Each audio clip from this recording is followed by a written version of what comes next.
like country music era? I like. There's like a few country songs I like. I like old. This song "Big Iron" by Marty Robbins. Oh, I know Marty Robbins. I don't know that song. That's like Out in really the really West. old, like super. I like old cowboy stuff, like where they're talking about like smoking each other and shit. Cowboy shit. Like old Wild West shit, but like Walking new out country the music is. saloon. Yeah, exactly. Some old hard shit, but like. Talking about the dog, family, and truck. Doesn't do it.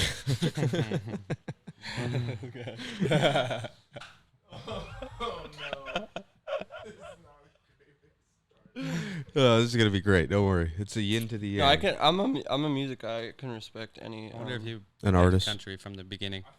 That was his goal. Yeah. Bro, I'm hella down to go to country summer. That It's gotta sounds be like fun. warm weather, some Coors Lights, music, country music. Yeah. Dancing good with vibes. girls. Yeah. Yeah. Yeah. Do like the little thing where you jump up and click your feet together. Is that? Have you ever been to country summer? No, bro. I want to though. We It's should right go next to my this, house. this next year for sure. We gotta could. go. Yeah, I'm hella down. Confidently. That's my plan. Yeah, okay, it's very important. This is the phrase you need to know. On brand, you need to be on brand. When you have a brand that you're repping, you make sure that you bring it, you represent it at all times. I agree. We were just talking about. Don't class it up. If you're low key, keep it low key. Let's go. Love it. Let's go. Love it. All right, I think I'm ready. Right on. Welcome. Yeah. Welcome, man. All right, I'll read this for you. If you don't like it, you don't want to run with it, we won't put it in, but I'm just going to read it for you. Ladies and gentlemen. I hate it. Ladies and gentlemen, our guest today is one of the most recognized voices in all of Northern California. Many of us from the area have been fortunate enough to listen to him on our way to work, on our way to schools, and during other endeavors alike. He's the former voice of country music's Froggy 92.9, a co-producer of Country Summer, NorCal's biggest country music festival headlining some of the genre's biggest stars, an ultra-marathon runner, and currently the founder of 707 Media, a podcast network in which reveals the stories behind the unique brands, businesses, and people in Sonoma County. He's here today to talk to us about how he has navigated through all those experiences firsthand, as well as give us a taste of what is ahead in the future. Let's give him a big round of applause to welcome him. Ladies and gentlemen, Radio Dano. Let's go. Hey, all right, Polo. Thanks for that, man. I appreciate that. I'm going to add one more to that list. I'm the director of marketing and content for Sequence Mortgage as well. That's right. That's So right. that's the actual job. The 707 Media is the fun side stuff we get to do. Gotcha. Right on. But they supplement each other pretty well. That's huh? right. Yeah, they kind of dovetail. Awesome. Why don't we start with people? Why don't you just kind of give us two an in-depth, like, just background story, kind of how you came to be the person you are today? Long, loaded question. but How long is the episode? as long as we want to go. All right. All right. So born and raised in Petaluma, and very energetic, very outgoing kid, silly kid. Probably should have been an actor, but was always had very bad stage fright, and like that's just not something that you say or do that's going to be your job, right? You have to go be a scientist, or you have to go be a lawyer, you have to go be a thing, right? So let's see, very good student in school, like over 4.0 GPA at Casa Grande in Petaluma. Played basketball, played baseball, helped found the Casa Grande newspaper, first newspaper at Casa Grande High School. And coming out of college, went to Cal Poly San Luis Obispo, which is a very good school, and was going to major in chemistry. And spent a year at Cal Poly and just didn't have passion for it. Just found myself just not wanting to go to class because I didn't want to succeed in class because I didn't want to be a chemist, right? So, but you also have dreams of like someday like supporting your family and like having a job and like having a salary, and this is like that's for whatever reason that's what seemed like it would be a good choice for me. So made the very tough call to not return to Cal Poly, and then it was like, well, what are you going to do now? So ended up back home, ended up at the JC, and I used to listen to. Does anyone remember Loveline? Anyone know that radio show, that TV show, Loveline? Loveline. It happened. I'm officially old. That was the show, man. So, okay, you guys know Adam Carolla? You've heard of Adam Carolla, The Man Show, the biggest podcast in the world, Adam Carolla Show? Anyone? Adam Carolla is a comedian in Los Angeles. I feel like I've heard of the Man Show, but it's not. Can you pull it up, TJ? It was his show. He and Jimmy Kimmel had a show together on Comedy Central. Gotcha. Girls on Trampolines. I do remember this. Yeah. So, before he had that, he had this late night radio show. It was on Live 105, 105.3, and across the country with Dr. Drew Pinsky. You ever seen Drew Pinsky on TV? It's okay. Don't worry about it. I'm going to stop saying names. I'm going to stop saying names. Basically, in the 90s and the 2000s, they would talk about sex late at night, and this was revolutionary in a time before the internet when you just weren't talking about this stuff, maybe in your human interaction class. And they would, talk to mostly younger kids and adults, like teens, about questions they had about sex. Anyways, it was a phenomenal radio show. It was hilarious. It was life-changing. And one night I just found myself like cracking up and like just cackling. And I was like, they're getting paid to do that job. I want to do that job. Mm-hmm. And my mom, to her credit, was like, cool, but you need a college degree to do that job. Which is not true, because you don't. But she was right. College degree was a good idea. So ended up at San Francisco State. This is really like a really long resume. I don't know if you want me to keep going here. I'm trying to truncate it. Arrow looks bored. I don't know. You all right, bro? You going to be okay? That's just how. Do you want to take a break and just a mid story question for me? Something you want to know? Fascinated. All right. I'm hanging on every word. Went to San Francisco State, got a degree in radio, and got an internship at a station back near my hometown, Petaluma, 101.7 The Fox, which is off of Farmers Lane, and they have a cluster. In radio, it's called a cluster. A number of stations in one building. So it was the Fox, it was Mix 104.9, it was KSRO, and 97.7 The River, and Froggy. So I actually got the job interning for the Fox and for Mix 104.9. And started in morning traffic on Mix 104.9, started lifting the tent and doing promotions on the weekends, and just worked my way up and worked my way up and worked my way up and worked my way up. And before I knew it, I was running Froggy 92.9. Damn. How long ago was that when you first entered? How many years ago was that into the radio space? The internship started in 2006. What was the attention arbitrage on radio at the time like in comparison to now with like social media as competition back then? Were people much more focused on it and listening, tuning in than now? Well, first off, I want you to say arbitrage again. No? I like that. What is that? Attention arbitrage? Yeah, what is that? I know that I've heard the word, but how do you mean in this application? Where a lot of attention is at the time. Right. Like now, like how much did it matter? Like was it super important? Or just was it actually a big difference now? Or basically are people still tuning in? I know you're out of the radio space now into home loans and whatnot, but were people tuning in 2006 as much as they are in 2018 or 2019, 2020, whenever you made the departure? The statistics would tell you no. The statistics are also, in my opinion, questionably sourced. Mm-hmm. Like radio ratings are like probably as guesswork as political polls. Any analytics or data, pretty much. I mean, literally the process in some markets for radio ratings is sending people a little booklet in the mail, and then they fill it out with the hours that they listen to the radio, and then they send it back. Wow. Yeah, that's not... People aren't going to spend their time doing that. So, and even if they did, I mean, it's not entirely accurate because you're jumping around, and Right. So in the bigger markets, they have little devices that detect that called people meters. But so those numbers would tell you that the audience from 2006 to now is down. In a market like this, I think that it's probably still about the same, which is that the people who love radio listen to radio and have always listened to radio and will always listen to radio. That's what I kind of assumed too. But the industry at large, yes, was bigger then. But even then, people were talking about the decline of radio. Yeah. And then even in the 90s, people were talking about how it was not as good as the early 90s. We're talking about it wasn't as good as the 80s. Wasn't it? So radio, I think, will always be looking over its shoulder when it was, quote, good. And always be kind of negative about the present. And that analogy really could be translated to many things, right? Like people always pretty much saying the sky is falling, like there's no more time to do that, but there is always time for the people who work hard, right?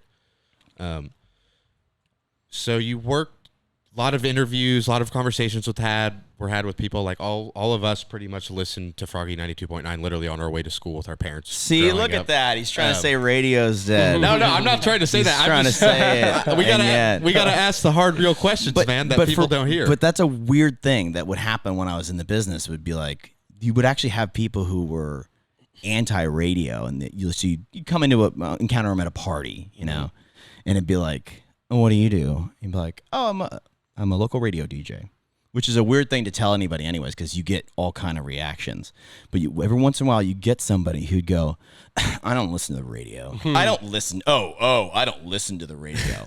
Something ticked them off in the past, right? And so then now they're going to let you know. But then as you have further conversations, they'll then start telling you stuff about the radio. They'll be like, didn't Robin Joss leave a couple years ago? I'd be like, thought you didn't listen, bro. You said you hated this, bro. Haters are always the most tuned in. That's right? So How did you feel the first time you went on air? Were you prepared for the moment or anxious, or how did you feel? I was totally floating out of my body. I was not there. Somehow I got through it. And it was part of, so I mentioned stage fright earlier. It was a big part of my story. I have always felt drawn to performing in some way because at my core, I'm a people pleaser. I like people to like me. I want everybody to like me, and I want to make them have a good time. I have a good time when everybody else is having a good time, right? Could I ask you real quick? Yeah. What do you think that came from? Well, we're on a sofa, and apparently this is a therapy session. Thanks, Jeremy. Jeremy. I don't know where that came from. I mean, I'm sure it all comes from your childhood, right? But yeah, I don't know. I just, I'm a gift giver, and I like helping people, and I like making other people happy. And sometimes that means that I will tell people what will actually make them happy rather than what they want to hear, which means some people think I'm rude. But I'm just letting you know, like, that's not the right car for you. You're having all these other problems in your life because you bought the wrong car. So I'm just let you know. So you'd be doing them a disservice to be not honest with them and let them make what, in your opinion, is a bad decision. So that's really a better friend or helpful person, right? I think to answer your question, my last name is Weir, and it's a Scottish name, and on my family's crest is a phrase that I can't say off the top of my head, but it translates to "There's nothing truer than the truth." Right, and that's like kind of how I like operate, and so anyways, so I like to. What was your original question, Paul? You had asked me. Yeah, sorry. What was it like the first day? You asked me. So stage fright's a big part of it, and I worked through that with preparation. I took some acting classes at the junior college, and so the way that I got through it is I wrote out literally everything that I was going to say. And in radio, you can just literally read, right? Because we don't have 3 Canon. What are those? Mark IVs? They're actually all unique and different. Oh. We got an A7. Oh, you got a Sony over there? Yeah. All right. So I just read it, but even doing that is just like, it would be like that. So, but enough reps of doing that, you just kind of get through it. But I do remember after the first time I went on the air, I got in my car, I'm driving on Farmers Lane, I'm getting on to 12 West to drive back to 101 to drive back to my apartment here in Roanoke Park, actually across the street from this very location where we're at right now. Oh, wow. Yeah, I used to live in those apartments. I remember thinking like, wow, I wonder if all these people driving by know that I was just the guy that was just talking on there. Like I literally thought that, and it's like, dude, you did a traffic report, bro. Like, it was a traffic report. Let it go. So, but it was good. Oh yeah. Remind me what you studied at San Francisco State. The major is called Broadcasting Electronic Communication Arts. They call it BECA. Okay. I think the actual major is called radio and television. I mean, no disrespect to them. All the great classes are impacted. So I actually didn't do a ton of production there. And they have a radio station class, but they really don't have a performance class.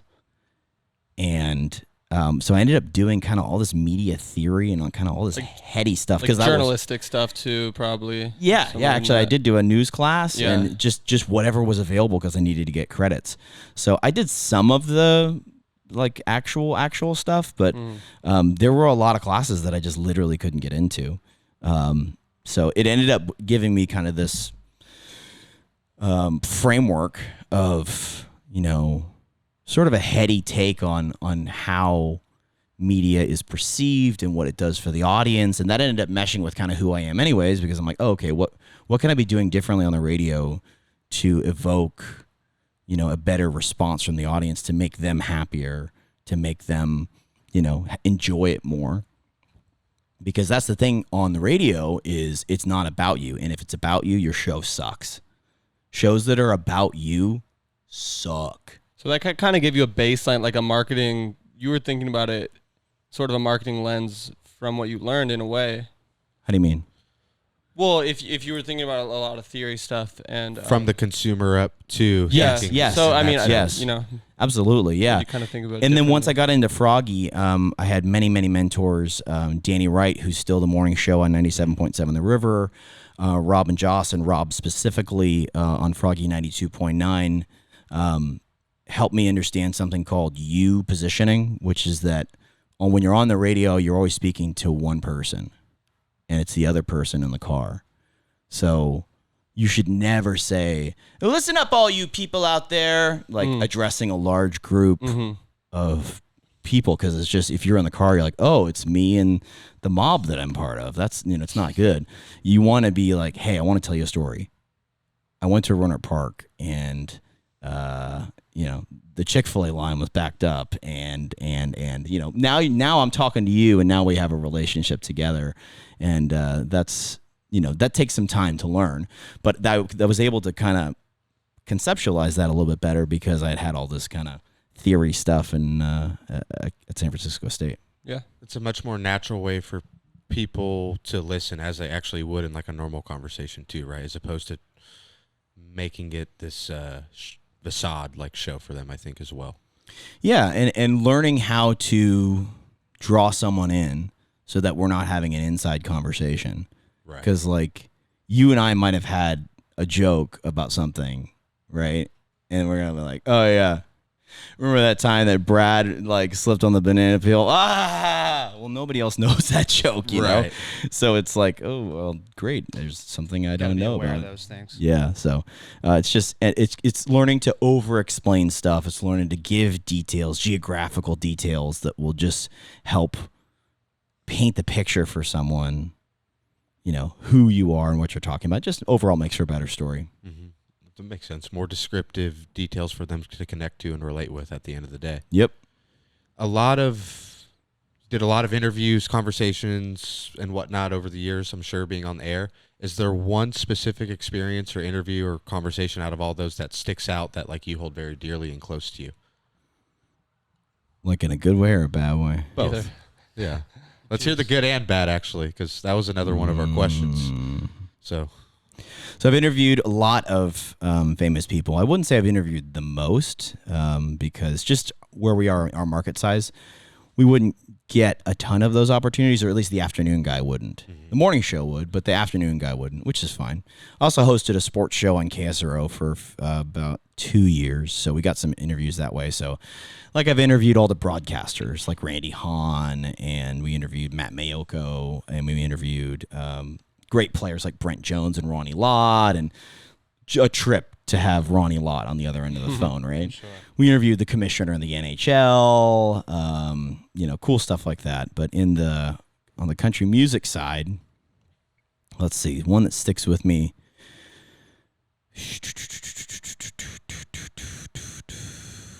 What, like that emotionally meant something to me, or was just cool, or are you just looking for a cool story? Or I want to make sure I give you a personal connection that you had that resonated with you, I think authentically, but if there's one.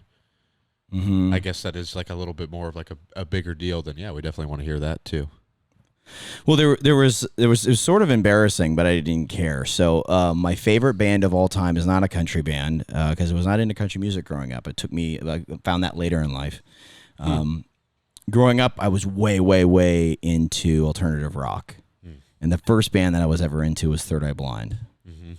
Now, that was a band that was in the 90s. Should I explain that to you guys? Are you good? Do you know that one at all? Pull them up, TJ, but go ahead and explain them. No? Do.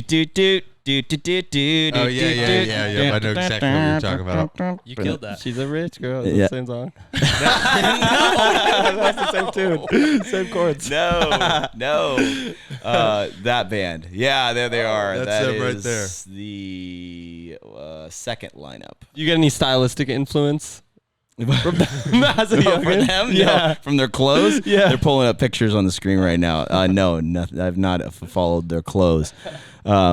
They're from San Francisco, and in 1998, that was the biggest song in the world, right? And so I'm listening to the radio, and I'm watching MTV and VH1, and like they're a big deal, right?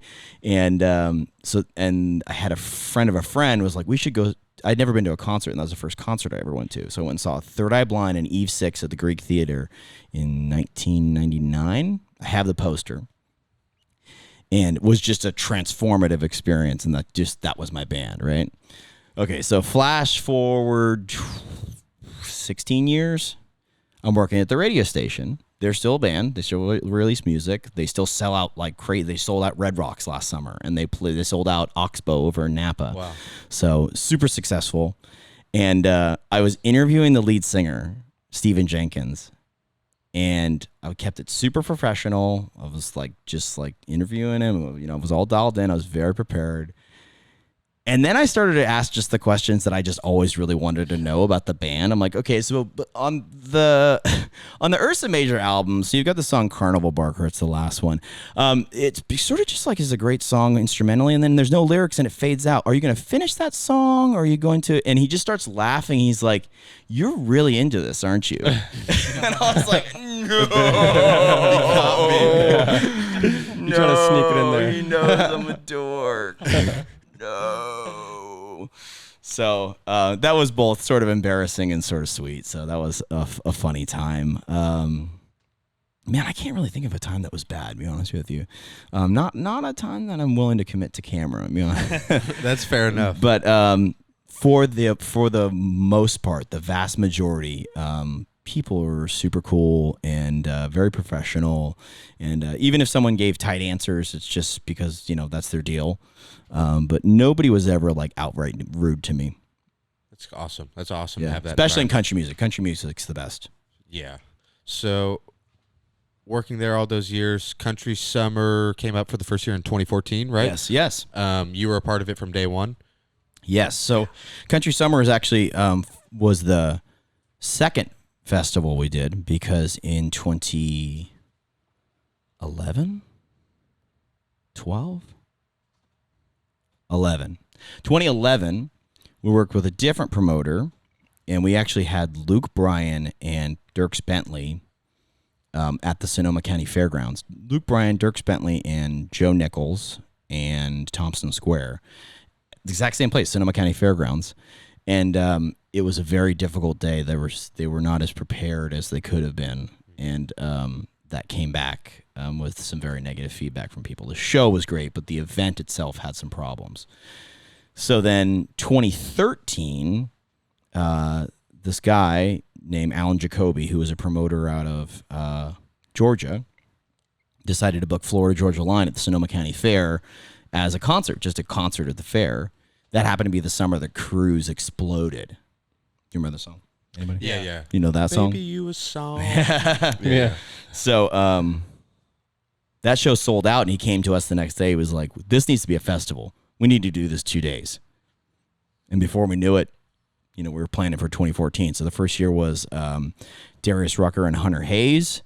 And very, very involved in the planning and execution of that from day one. So what does that look like? And I only ask because that's a very... There's how many people at that event on average? 10,000 a day. So you're maybe one of 10 to 20 people out of those 10,000 that gets that experience of connecting with the artists, Yes. knowing how everything goes down behind the scenes. Yes. What is that like more in depth? Like, what is it like getting Tim McGraw as a headliner, getting Luke Bryan as a headliner? What does that actually look like from a business standpoint, I guess?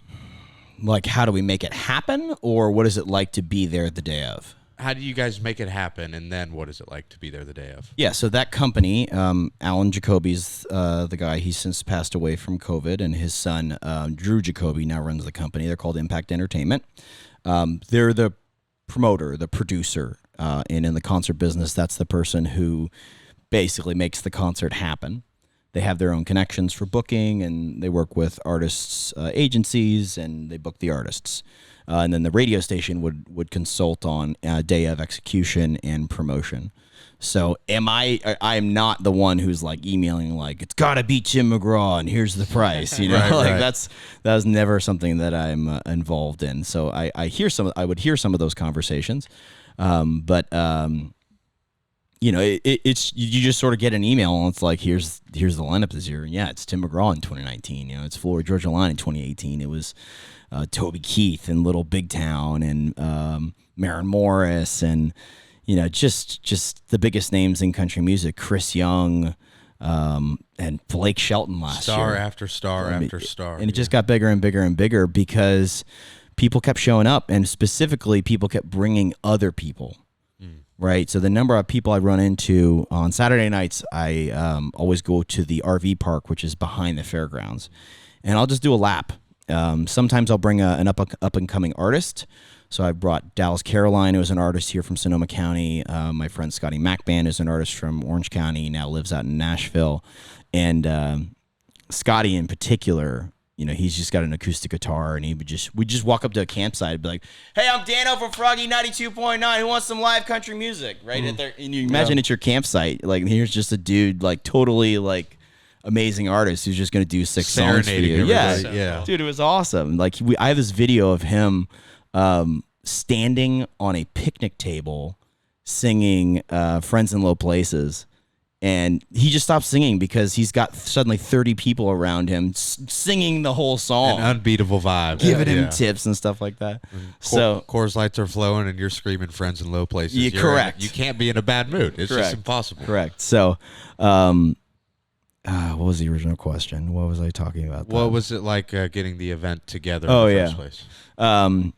So, you know, just I'm involved in that capacity, you know, and so it was, it's really cool to, I was talking about people bringing people. When I'm at the RV park, that's when I'll start talking to people. I'll be like, yeah, you know, we came out from Idaho because, you know, that's Daryl. He's from here in Santa Rosa, and he said we got to come out. So we took the RV out. This is great. We're going to bring so-and-so and so-and-so.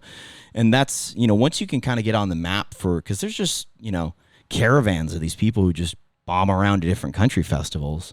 And if you can treat them in the right way and provide the service that they're looking for, you know, then they'll start showing up and the word gets out. So Drive been able hours to come see it. Exactly, right? They So- tell their tribe, this one is super great because they do X, Y, and Z, which is different Right. from all these others if you find ways to go above and beyond. Exactly. So what did the experience look like during the event when because you're on stage announcing to 10,000 people when the event's about to start? That's got to be nerve-wracking, but what does that whole experience look like as well?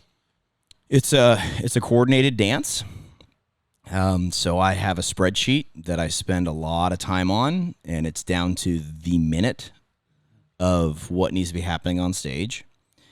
And once it's all dialed in, it's just executing it. So just staying on time, making sure you're in the right place at the right time, and it's super fun. You know, it's just like, I mean, come on, man, you get to go on stage in front of 10,000 people, right? The guy with stage fright, right? Like, and I found a way to get around that, and it's not amazing. I'm not doing a stand-up set up there, but I've never been booed off stage. And the real trip was so that same company, Impact Entertainment, did a similar festival, basically Country Summer East, out in Philadelphia called Country Spirit. And after they'd done that for a couple of years, they invited me to come out and do that festival and be the MC out there. Well, now stranger in a strange land, man. Here, everybody knows me as Dano from Froggy. Out there, they're like, why is there a guy with a California accent? Hey, why is there a guy with a California accent, right? Very nice. Hosting the show, and still found a way to get it done out there too, right? Wow. Just get up there and give them the information, like yell "Go Eagles" and get out of there, right? Go Birds. So it's very rewarding to kind of learn that skill and be able to do it with. I don't know that it's that great, but it's enough to get by, and it's fun. That's awesome. Do you? I know you're working in another industry right now. We'll get into that in a little bit, but do you see yourself diving more into events in the future, bigger country events, or like anything like that? Do you have aspirations for? I think I'd absolutely take it if it came my way. I don't know that there's. I don't know that that's like my focus of my life. You know, my commitment right now is to the Jacoby family and Impact Entertainment. Mm-hmm. So we have that relationship, and that's something I can pull off. And, you know, it gets into capacity and bandwidth for me and for my family. Right. I mean, which is good self-awareness to think about that. When I go to Philadelphia, like my wife is at home alone with the 2 kids, right? You know, so that's a lot on her. You know, she does her own business trips, and so then it's on me as well. So it ends up being an even trade-off. But if suddenly that was like my gig is that like on weekends I'm in New Orleans, and then I'm doing Country Thunder out in Arizona, and then if that were to be the case, I don't know if I could pull that off. And I have a bad habit too of like I don't dabble very well. So, like, if I'm going to do something, it's going to be very thorough, or I won't do it. You're not finishing with just your toenails on the line. Yeah, it's just like, I don't know. I hate half-ass and stuff. I just hate it. And because everybody knows, and it's so tough for me to see, like, the through line of, like, how this could be amazing and be like, we're just going to do it a little bit. It's like, get out of here. Like, yeah. So that's not how I do it, so. What do you tell people? The only reason I ask is because Arrow's a nice yin to the yang on this podcast, because me and Tyler are big country music fans, but he's not a gigantic country music fan at all. So what do you tell people who don't like country music? Here we go. I'm here to learn. I'm here to sell you on it. Give 'em the I mean, pitch. Well, wait, why do you guys like it? It's beautiful. Some of it, I don't love all of it, but there's a large portion of it I love, but it's just a beautiful vibe to enjoy. Mm-hmm. I think. But you guys were raised on it. Not necessarily. Or a little bit. You guys were surrounded by it growing up. Yeah, and then Sebastopol, right? Yeah, and then our first jobs, we worked on a ranch and stuff, so we were kind of involved in the lifestyle. A chicken ranch? Chicken ranch, yes, sir. Considered actually opening a chicken ranch? Ooh. I listened to the Liam X episode, dude. I know what's up. Let's go. Right on. Got a listener. I heard you episode 1, and now I'm episode 2. You're welcome to episode 2. So what? So you listen? It's just good vibes, or what? Yeah. Are you talking like country? Yeah, you give. Why I like it. You country music. Why do you like Country it? music, good vibes. I was telling them earlier. Hot day, water. You're at the lake. Mm-hmm. Coors Light. Mm. Some country music. There's not many better vibes than that. Yeah. And that's basically, I'll use that to springboard my answer. I found it when I was driving back from San Francisco State. So I was commuting from Petaluma to San Francisco State. And I would, specifically my late classes, I would get done with my late classes and I would just be done. I would just be so done. And I was flipping around on the radio, and at the time it was 95.7 The Wolf. And I didn't want to think about anything. I just wanted to totally feel nothing. Mm-hmm. And for whatever reason, I would just put country music on and it would be like this. Mm-hmm. I'm good. Kind of like reggae, maybe similar wavelength. Yeah, I mean, and that's not to say that there aren't emotional country music songs, because like Whiskey Lullaby, Brad Paisley and Alison Krauss, I mean, that'll just bring you to your knees. But I mean, there's just, in general, especially most of the upbeat stuff, it's just very positive, and it's very it's something you can listen with the kids on, even though for whatever reason they're talking about whiskey all the time. Yeah. But it's like you're sort of like, it's country music. Like, who cares if the kids hear about that? Right. They're talking about the cops and the blue lights and running red lights, but whatever. It's it's fun. It's country music. It's just sort of like right here. It's just like you know what you're gonna get, and it's not. That's useful in some situations. It doesn't mean that you're listening to it all the time for some people, but. Yeah, I really grew to love it. So that's my pitch. Yeah. And concerts. Once you go to a country concert, it kind of changes everything. We got to go to right Hard there. Summer. Have you been to one yet? No, I've never been to a country. Not Hard concert. Summer, Country Summer. Oh, Yeah, we're gonna Country Summer, no, I drag them haven't. to Country Summer next year. I think the going to the concert really helps it make sense 100%. because Yeah. you start to see how everybody knows the words, and you're like, oh, I don't know the words. The tribe's at work, and it's undeniable at that point. It's too magnetic. For sure. Why don't you tell us about the stuff you're working on now? What you got going on? Because you've. Now I need a drink. I need a freshie too, Yeah, actually. me too. Thank you. Free-up time. Roll you. Thank you, bro. Roll. Oh, I'm sorry. Oh, no, I'll get him. That was a bad roll. Hey! That was a bad That roll. tripod got a bad leg. Make sure. Knocks over. Got a refill. You've been raised on C minuses too, huh? Well, not raised, but. Yeah. It's a predictable result. But before you go into what you're doing now, I have one more question actually. Okay. What do you think of radio versus podcasting now? Like just the industries and kind of those two alike. What are your thoughts on how they compare? Oh, they're not comparable. No, yeah, I would have thought very much so, but me too. go deeper. No, they're not comparable at all. Radio is selling time. Podcasts are selling content and ideas. So there is content. There is ideas. There are ideas. There are those things on radio, but that's not what they're selling. So they're very much locked into time, and they have to be. There's nothing wrong with it. They're just, that's the way that it's linear is the phrase that they use, but that's the way. Like there's a song coming up in 2 songs, and at 12:55 we're giving away the tickets, and that type of thing. And they're selling 60 seconds of ad space. Podcast could be anywhere, anytime. I mean, someone can be hearing this in 2027. And we have no time limit. We have no bumper music. Oh, we're up against the clock. We're not up against the clock today. There is no clock, So the only thing that makes them similar is that there's microphones and it's audio, and it's just I think it's become apples and oranges. It makes a lot of sense, I think. And you try to see one kind of do the other. You'll see like radio shows don't really do that well in the podcast space, and podcasts don't really do that well in the radio. And it's just sort of the nature of the beast. It's kind of weird. That is weird, interesting. And it's only the way, it's sort of just the way that it's come about. You couldn't have scripted this the way that, the various technologies have evolved. But here we are.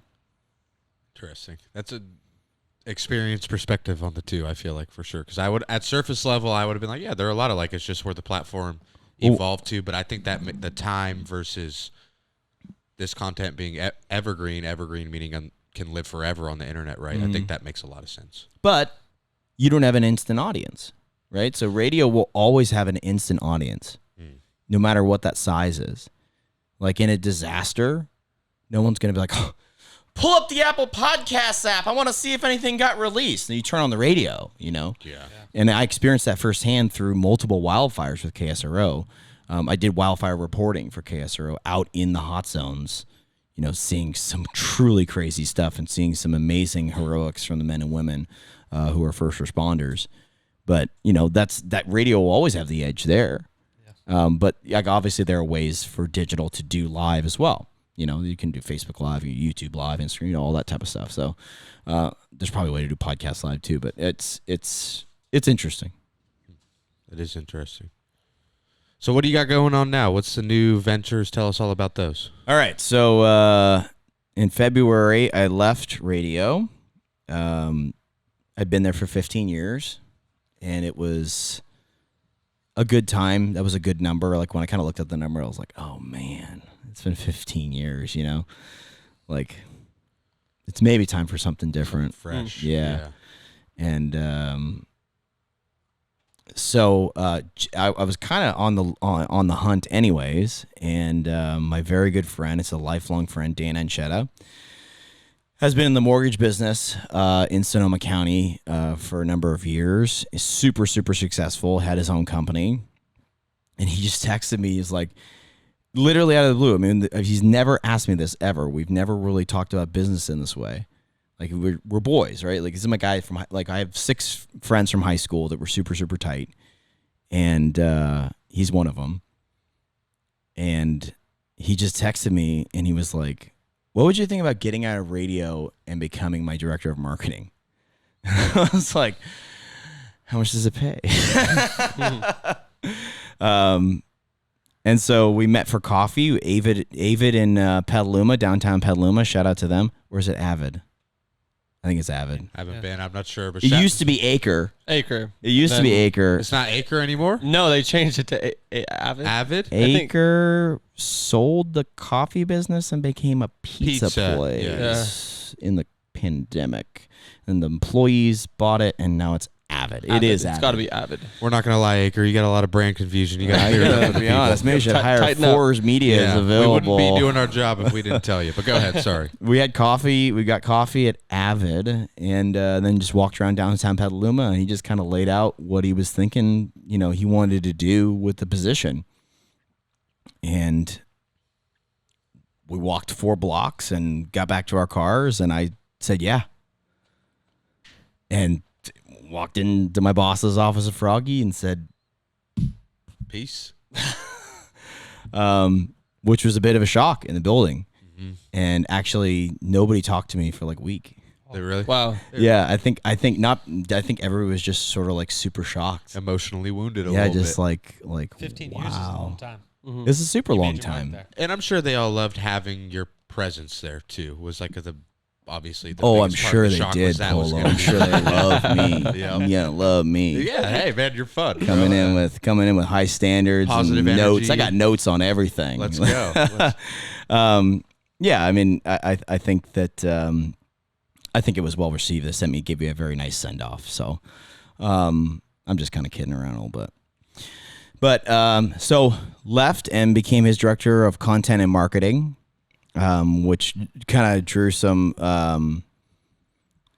question marks from people. They're like, it's a mortgage company. How are you the director of content? But that was what was the interesting part of my job, is that Dan foresaw and is right, and you guys all know, every business in 2022 needs to be making content. That's how you tell your story, right? And so that's why I'm wearing our hat right now, right? So I'm making content for Sequence Mortgage right now that we can use on our Instagram. We can use on whatever, because I'm going to ask you for the file. Can I have the file? 100%. We'll Thank make you. you some beautiful reels and verticals, highlights too. We got you plugged Even in. going to edit it, dude. All I had to do was pay him 2 Coors Lights. This is awesome. I think though you make a good point in a sense with like I'll let you finish too, but just every company needing content, but especially the non-sexy, boring ones like real estate and home loans and How dare you, title. sir? They aren't Mortgage. I'll tell the industry straight up. Most of them like, Six-figure deals? I don't know. It's pretty good. Real estate's pretty good. In that sense, I mean sexy, but from a marketing and branding standpoint, the majority of the market hasn't figured out how to do so in a sense to where if you take off their Instagram handle and profile picture, we wouldn't know how to distinguish a single thing about them. Totally. But Totally. really, I'm that's just giving you a hard time. No, for sure. Really, that's an opportunity, though, for an ambitious, creative person like yourself who understands that to go out in uncharted territories and stand out and cultivate more unique selling propositions that these other companies are more so shying away from. Yeah, I think ultimately you come to the conclusion that, you know, remember how earlier I was talking about jobs, right? And it was like, oh, you need to go be a lawyer. You need to go be a chemist. You need to go be a doctor, right? entrepreneurs know this, but I think anyone who works a couple of jobs learns this, is that, I mean, you kind of start to learn that every job's the same, really. It's all just problem solving. Yep. They're different problems, different skill sets, things you don't know, but it's just problem solving. So a lot of people have been like, oh, whoa, that's a big change. Radio to the mortgage industry, that's a big change. Are you missing it? Are you missing the radio? And I'm like, it's the same job. This is literally the same job that I was doing before, because I was very involved in the marketing of what was going on with the radio station. So the only difference is that I'm not standing in a room from 3 p.m. to 7 p.m. every day, talking to people in their cars. But another part of the business is that we have this podcast company, this podcast network, 707 Media, where we're making our own podcast too. So I will eventually be hosting my own shows again. So I kind of still get to be on a microphone, and people can listen to that on their phone, which is connected to their car. So I'm on their car again. So it's sort of like full circle. It ends up being very, very similar. And so that's the job. And you get to control the confinements of where the conversation goes, I'm sure, a bit more too, right? Like if you're controlling the whole production and set of what is being produced, right? And maybe that's not saying that you didn't like what was talked about at Froggy, or maybe they put you in boxes or anything, but maybe that's just another pro to being off on this new venture too. Yeah, I mean, it's definitely more autonomy and more decision making, but new levels, new devils. And you're dealing with stuff that you didn't. There's a great phrase out there: the unknown unknown, right? I believe it was the Secretary of Defense Donald Rumsfeld talking about the Iraq War. Go ahead and look it up. That's way too granular, way too detailed. But basically, like, there are knowns. there are knowns. There are unknown knowns, and then there are unknown unknowns. Right? So, like, there's things that there's things that you don't know, and then there's things that you don't know that you don't know, right? And so when you start moving into a new space, you'd be like, this is easy, right? Like, oh, this will be great. Well, there's a pothole you didn't know about. The unknown unknowns. Right? The unknown unknowns. So, man, you knew I was going to drop Donald Rumsfeld, right? You were ready for that. Yeah. We got Third Eye Blind, we got Love Line, and we got Donald Rumsfeld, right? We're educating you boys today. We're happy to be educated. Getting some names You're arming us for you. with knowledge, and we're hungry for that. That's real, and you as a business owner, that, right? Like, can you give me an example of something that you didn't know, and you stumbled upon it in business, and you're like, oh. Podcasting, the first podcast we ever shot, we didn't know that all these cameras have a 30-minute time limit, and we need to... Boom. Yep. Right there. Like, what the what? Honestly, That like, list is endless. real talk for entrepreneurs, you're going to discover those... I mean, be prepared for every single day. And just be okay with, like, you learn through failures, right? And that's all it is. It's a win or learn situation. So if we mess up the podcast once, and ooh, I love that. We mess it up with a guest, worst case scenario, right? Then we're certainly not gonna. It could break you, right? But we're certainly not gonna mess it up the second time. Like Michael Jordan got cut from his high school basketball team, right? And could have decided at that moment, I'm never going to play basketball again, or I'm going to come back with vengeance to be the greatest person to ever play. Yeah. Same with Kobe making air balls his very first game. Same with Tom Brady being the 199th draft pick. So those sort of unknown unknowns that beat you up a little bit, they're really good for you. They put a chip on the shoulder if you think in that perspective. Where did you get win or learn from? Conor McGregor. Yeah. Yep. Stud. Yeah, if you want to get jacked up, just listen to Conor McGregor motivation on YouTube, and that'll get your brain fired up. But who are your motivational guys or gals? Let's start with Arrow. Who do you like? And it can be anybody. It doesn't have to be the standard. We got good thing we got Donald Rumsfeld up on the screen, by the way. He's passed bring him away. a big picture of him. He has passed away. R.I.P. Donald Rumsfeld.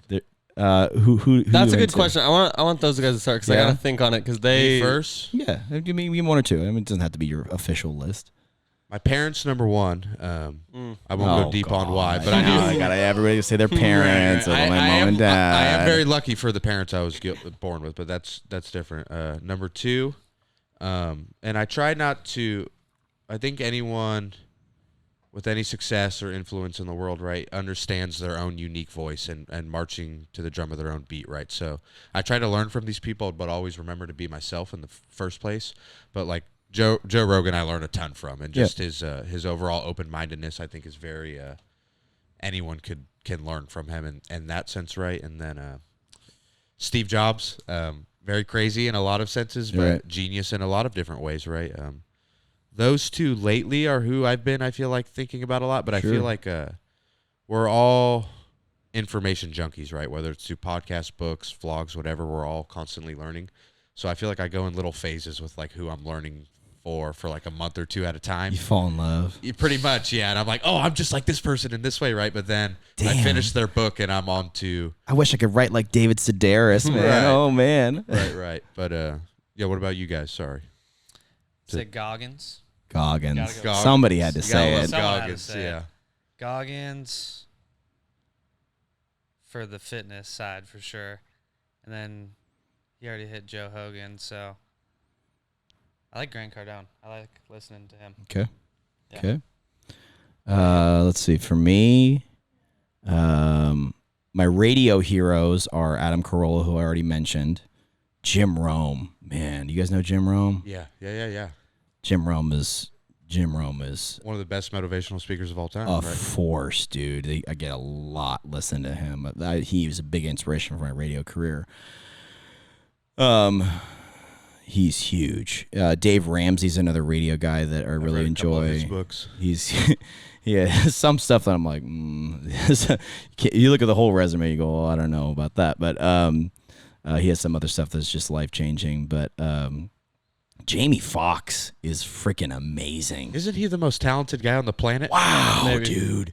And I got into him through his stand-up when I was at Cal Poly. We had the DVDs. Oh, wow. You know, and we'd be in the dorm room and somebody was like, we're going to put on a Jamie Foxx DVD. And I'm like, for what? Of what? And I might need security. This is amazing. And it's like killer comedy special. And then he comes out and plays piano at the end as this like encore, by the way.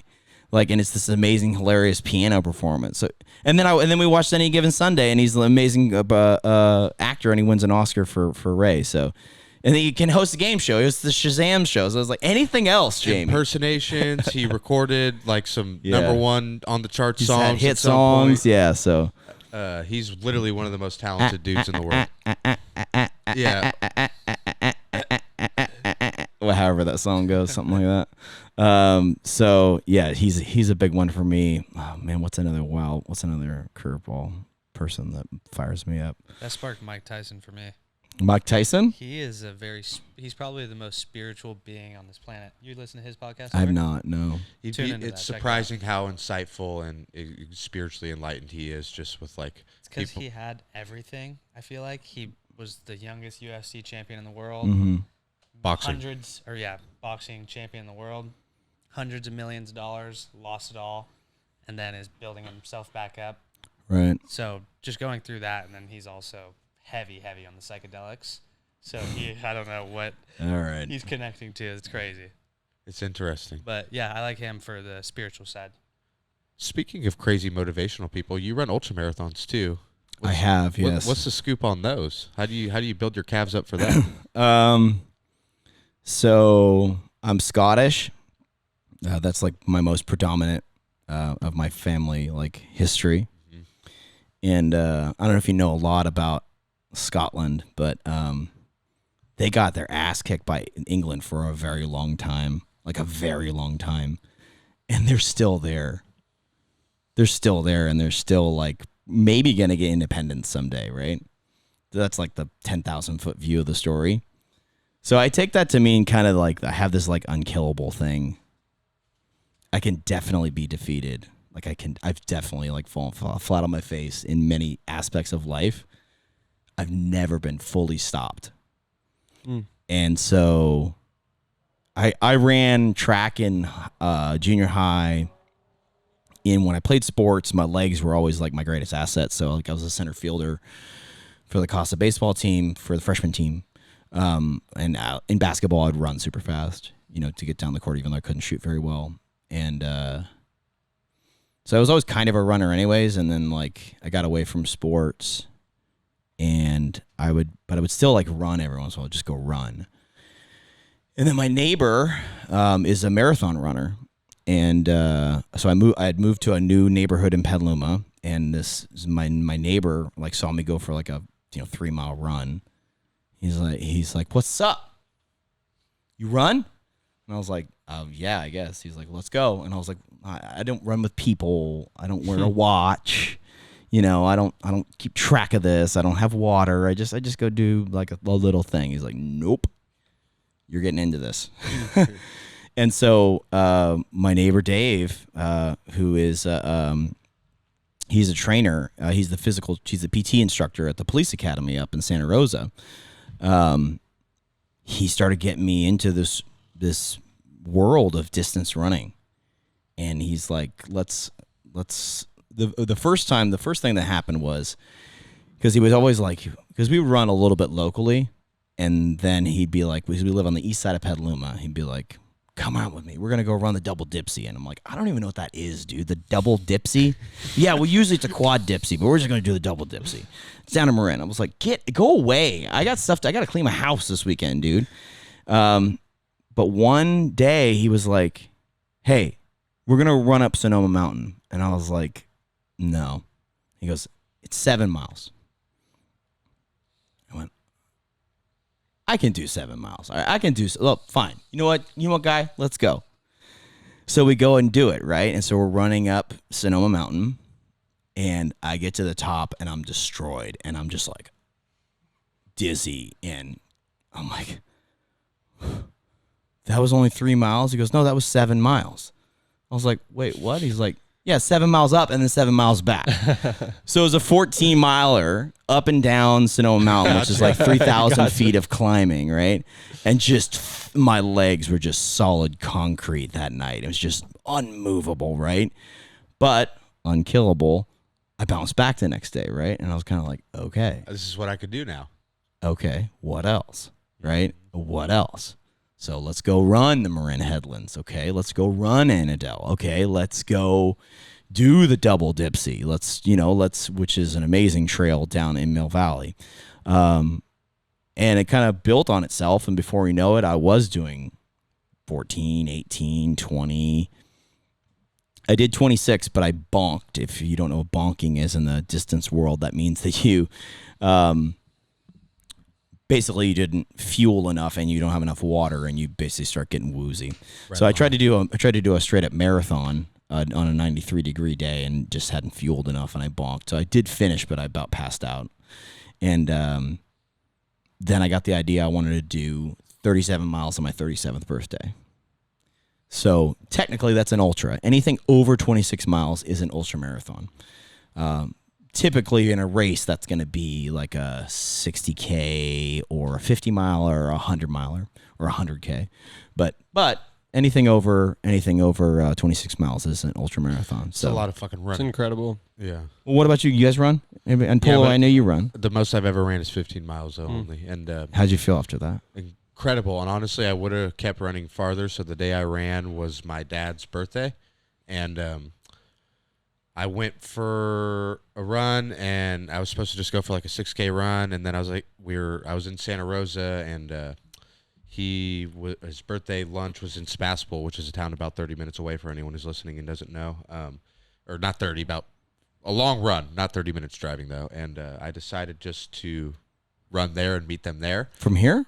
From Santa Rosa, like Olivet River Road area. And I ran to Sebastopol. Yeah, and I ran about like 6-7 miles. So you're gonna show up for lunch dripping wet. Yeah. Well, I called my brother. What a guy. I called my brother and I said, "Hey, I'm gonna run to lunch.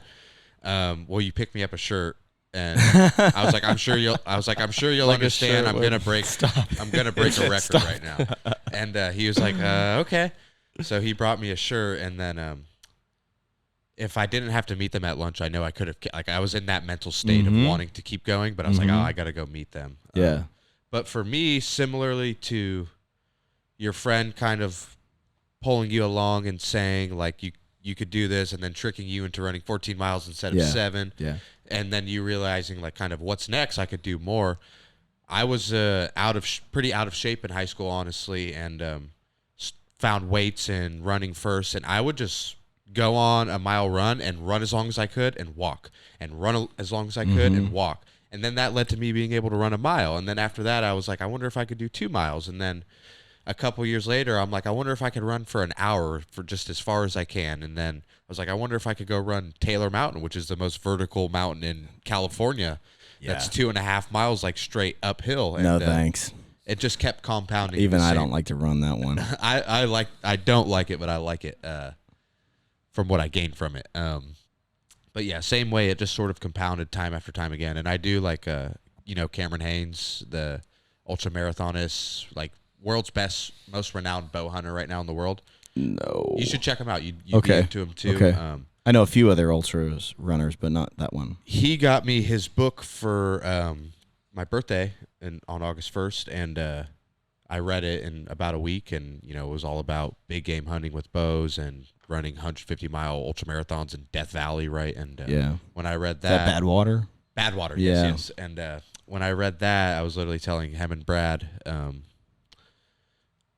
gonna run. There's no way I could not think about trying to do this now. So Right. now every time I run, it's just I'm doing a little bit more and a Right. little bit more, and Yeah. building towards that. But eventually, we should do I know he's in too, but we should do a group challenge to hold ourselves accountable to. I'm ready, dude. You're more ready than us, but we'll get ready. You'll get ready. Yeah, I think You in? I think Dude, I from haven't ran distance ever. I play basketball, yeah. so I could do I have endurance as far as that, but I can't even imagine 2 miles. That sounds daunting, extremely, extremely daunting. Even a mile. I get you. I actually get you. There's seriously no judgment because first off, I'm super lazy right now. I'm off right now. I'm sort of focused on my family right now in my house, so I'm not in my best shape. But even at my best shape, there's just always somebody so much better than you. You'll feel really good about yourself. I did because I like to do speed sometimes too. And my buddy Dan Anchetta and I, my boss, we saw Top Gun 2, and I was jacked up that night, and I was like, let's go. And I just I went out, and I was at 10 p.m. on the streets of Petaluma. I was like, I'm going to PR personal record. I'm gonna run my best time for my 10K. Screw it. And I ran, I don't know what the actual time is, but the pace was a 7-minute 18 mile for a 10K, which is, for me, my best and is a good time for a local hack. And then you go and look, you just Google, what's a good time for a 10K? And you're like, oh, it's it's a 4-minute 50 pace, or whatever it is, so if 2 miles sounds, short for you, don't cool. It's just, I could do it. Compete with I'm an yourself I'm an athlete. I can do it, yesterday, but- not anyone else today. I just never tried. I it's not that I don't think I could do it. It's just the idea of running 10 miles. I don't know how to gauge that because I've never really done it. I But, guess it's just bro, you could, sounds insane. you could play 5 pickup games of basketball in a row, Yeah. and you could run 5 miles. Okay. It's just finding your pace and cruising with it and being mentally, I think, content with what you're doing. Yeah. There's that thing, they call it the runner's high, or they call it the zone, and they call it your flow state, or whatever they want to call it, where it really happens on trail runs. Trail runs are totally different than track. Track and street are, just the most boring, workman-like running. When you're out on the trail, I'm a big NFL guy. I know you like the Niners, right? Charger guy. Charger. Weirdo. Chiefs. Chiefs. We got a good mix here. Yeah. We got a good mix of the NFC and AFC West out here.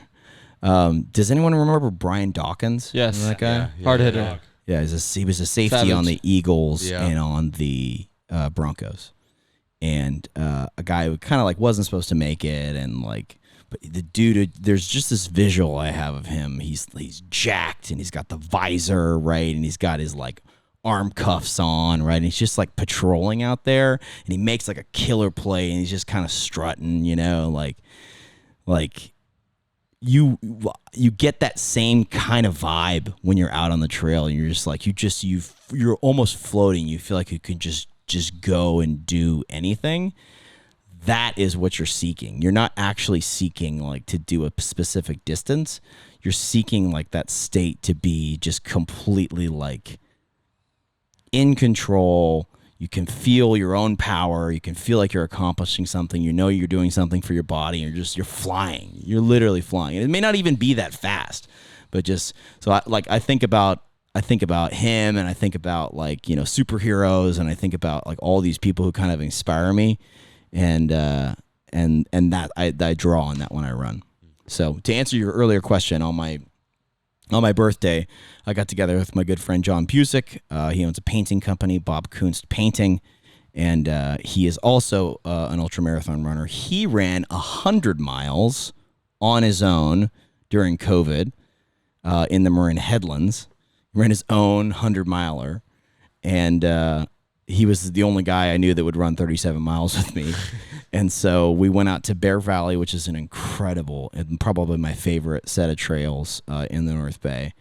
And on my 37th birthday, we did 37 miles. And by the time we got to 37, I could have just kept going. I mean, just like what I was talking about, that flying flow state. Time just gets stretched out, and you're just like, where are we running to next? Like, let's go, you know? So it's an interesting experience. It's not something I thought I was going to find. But yeah, I love it. It's a huge time commitment. I mean, half a day of How long running did that take? that took 6 hours, 6? and it was 7,000 feet of climbing. and driving, getting ready, You got eating it. It's after, recovering. 45 minutes A to whole get out day, there, dude. yeah. Yeah. So that one was the whole day. Yeah. But even just like your weekend, 15, minimum 3 hours. Right. Minimum. It's a good way to disconnect, though, too, for sure. Yeah. Like, Oh, and Yeah. so the way that I use it for my workouts is I'll try to do during the week, weights or cardio or whatever it is. And then because I could run every day, but I don't have 3 hours every day. Mm-hmm. So the big trail run is usually on Saturday. nice. That's badass, man. That's really badass stuff. I tried to do the Goggins 4 miles every 4 hours for 48 hours. I did. Yeah. That was one of the hardest things. What does that end up being total? 48, right? 4 by No, 4? 4 divided by 24 times 2. 16 miles a day times 4 days, right? 2. 48 hours. What's 24 divided by 4? Man, you got me. 6. 12. It's 12. They were able to pull up Donald Rumsfeld, but not do the math for us. That's not it. I'm sorry, guys. 12, 4 miles. 12, 24, 36, 48 miles in 48 hours. Did you do it?